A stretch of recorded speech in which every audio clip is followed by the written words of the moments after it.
tadi saya sudah datang, saya minta mohon, jadi bukan minta ya, saya mengajukan permohonan supaya dari pihak penyidik untuk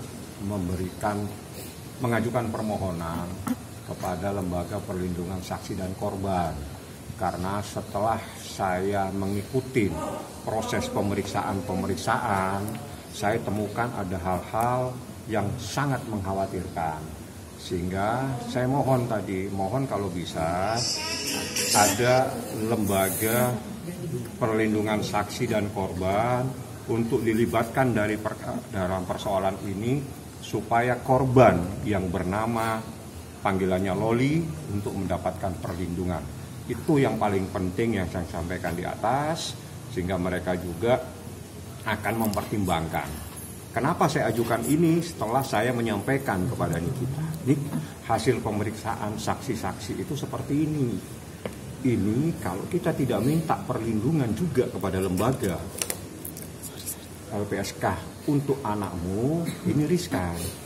Jadi supaya ada yang memberikan penjagaan atas nama negara kepada Loli seperti itu, dan itu lagi mereka pertimbangkan. Mudah-mudahan segera dikabulkan sehingga ada perlindungan yang secara khusus terhadap korban.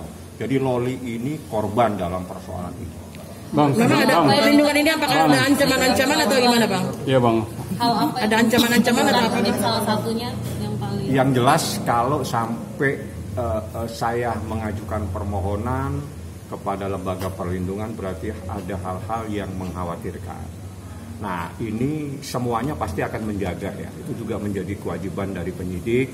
Kita diskusi tadi, jadi saya bilang kalau seperti ini, ya alangkah baiknya Lembaga Perlindungan Saksi dan Korban ada di dalam kasus ini untuk melindungi korban. Jadi Loli ini adalah korban dan itu diatur dalam undang-undang. Artinya sudah ada ancaman-ancaman itu atau gimana? Ya itu kita tidak tahu apa ancaman karena dia kan sekarang ada di satu tempat tersendiri. Tidak mungkin terjadi ancaman. Tapi dari cerita-cerita pemeriksaan itu ada hal-hal yang harus kita lindungi. Karena di saat seperti ini korban ini yang pegang saksi kunci. Artinya dia yang tahu dan dia juga yang menjadi korban. Sehingga dia harus dijaga yang sedemikian rupa. Sehingga saya mengusulkan kita mengajukan permohonan dan penyidik bisa mengajukan permohonan kepada LPSK. Bang, kapan rencana koordinasi dengan LPSK, Bang? Itu penyidik nanti, bukan saya. Jadi saya hanya menyampaikan dan mereka sependapat ya, karena mereka yang memeriksa. Jadi kemarin diskusi, Nik, ini kalau kita nggak minta tolong kepada lembaga negara untuk memberikan perlindungan kepada anakmu, ini kita juga khawatir terjadi apa-apa. Jadi saya mohon, ayo saya besok berarti hari ini ya. Hari ini saya ke penyidik, ke Bukanit tadi, pada penyidik saya mohon. Mereka mungkin akan mengajukan. Nah, apakah nanti dikabulkan tidak, itu nanti akan menjadi pertimbangan LPSK. Yang jelas saya sampaikan sekarang, kita mengajukan permohonan melalui penyidik mengajukan permohonan LPSK supaya turun tangan. Karena apa? Di sini ada saksi korban yang bernama Loli, ada juga, jadi Loli itu korban.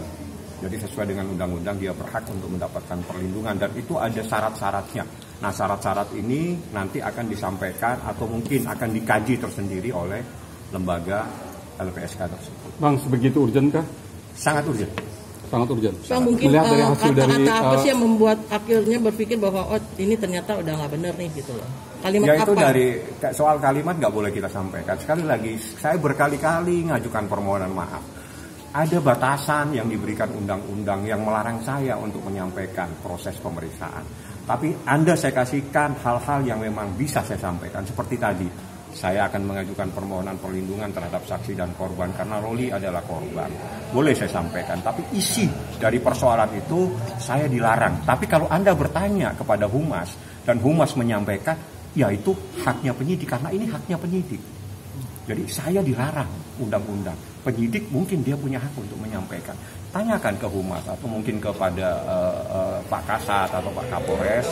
Ada apa sih sebetulnya sehingga tiba-tiba lawyernya Niki meminta sebuah permohonan, ada perlindungan terhadap Loli. Nah, seperti itu. Terima kasih sudah menonton video ini. Jangan lupa subscribe dan aktifkan lonceng notifikasi supaya kamu nggak ketinggalan video terbaru dari Grid.